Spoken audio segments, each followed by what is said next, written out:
Sa unang linggo ng election period, umikot ang aming team sa ilang lungsod sa Metro Manila.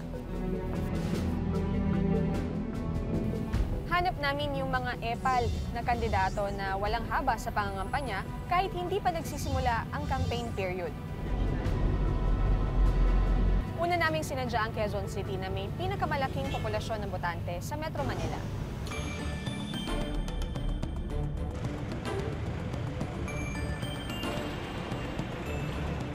Dito sa kahabaan ng Kalayaan Avenue sa Quezon City, makikita natin na kabi-kabila pa rin yung mga poster na may pangalan at mukha ng mga kandidato na simpleng bumabati, pero alam naman natin na may bahid din ng pangangampanya. Agaw pansin sa Commonwealth Avenue, maraming poster ng ilang tumatakbong senador. Kahit ang footbridge na ito, inepalan.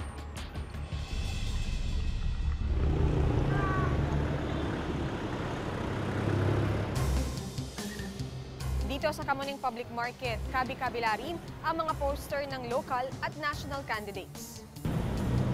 Ang van na itong may mukha at pangalan ng isang tumatakbong senador, inabutan naming nakaparada sa Timog Avenue.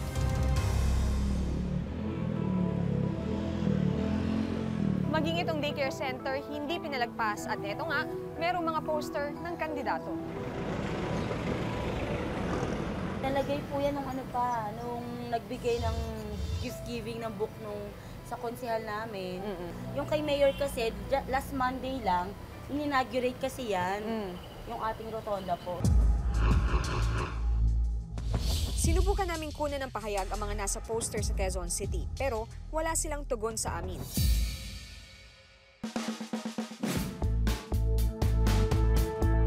Tumungo rin kami sa lungsod ng Maynila na pangalawa sa laki ng voting population. Ang paligid ng Manila City Hall, tad-tad ng posters ng kasalukuyang mayor at anak nitong tumatakbong senador.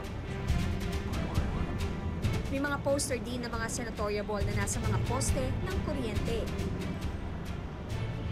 Kahit puno, di pinatawad.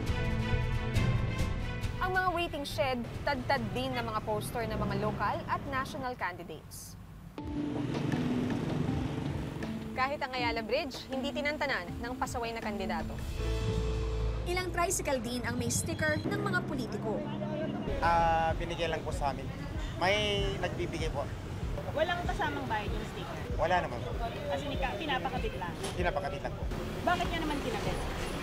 Siyempre, pinamigay. Ikabit ko na lang. Ang tolda ng barangay na ito sa District 6 ng lungsod, sinampayan ng poster ni Mayor at ng tumatakbo niyang vice-alkalde. Kasi yan naman po yung namin kandidato namin. So talagang kusa niyo po kinabit or ipinakabit? Kusa namin pinakabit sa kanila. Kanino galing po yung poster? Sa kanila rin po. Sa kanila, sino? Yung mga staff po nila. Malalaki rin ang billboard ng isang senatorial at party list sa bahaging ito ng lungsod. Sinubukan namin kunan ng pahayag ang mga nasa poster sa Maynila pero hindi sila sumagot sa amin. Ikatlo naman sa Metro Manila sa dami ng botante ang lungsod ng Caloocan.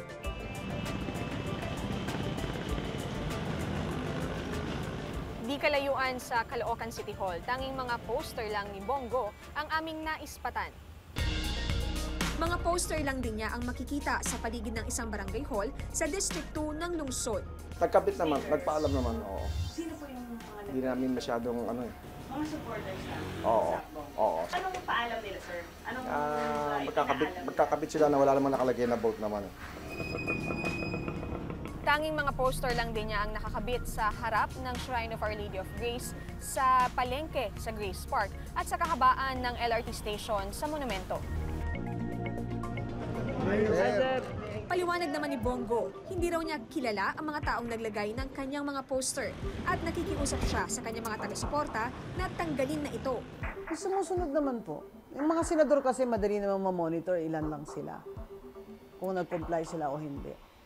Kasi sabihin man nila, I did not put that up, supporters ko yun, hindi sabihan mo na tanggalin nyo yan, nakakasama yan sa akin. That's against the law.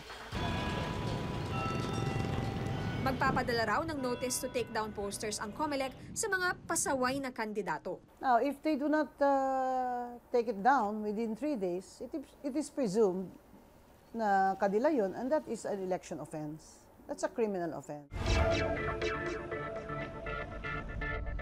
Pwede kayo matanong lang po tungkol sa eleksyon.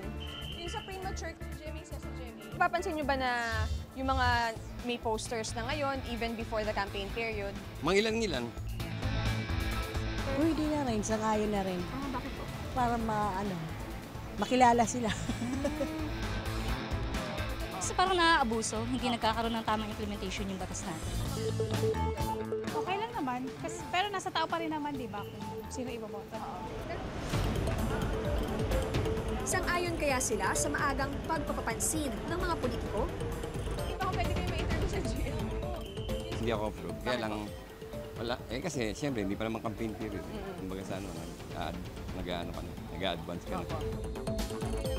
Hindi naman sila totally nangangampanya.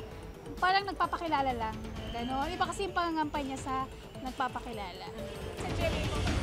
Kawawa naman yung mga ibang tao na hindi na kayang mangampanya na walang pera. Sa GMA po, sa GMA. Hindi pa dapat kasi hintayin mo talaga yung tamang in-specify ng COMELEC na date kasi kung tutusin, bawal yun eh. Kung gusto ng mga tao magreklamo, kumuha po kayo ng pictures. I-Twitter nyo, kuha kayo ng video, padala nyo sa amin sa COMELEC. Kasi nagre-reklamo mga tao, wala daw kaming ngipin. Hindi naman kayo titistigo.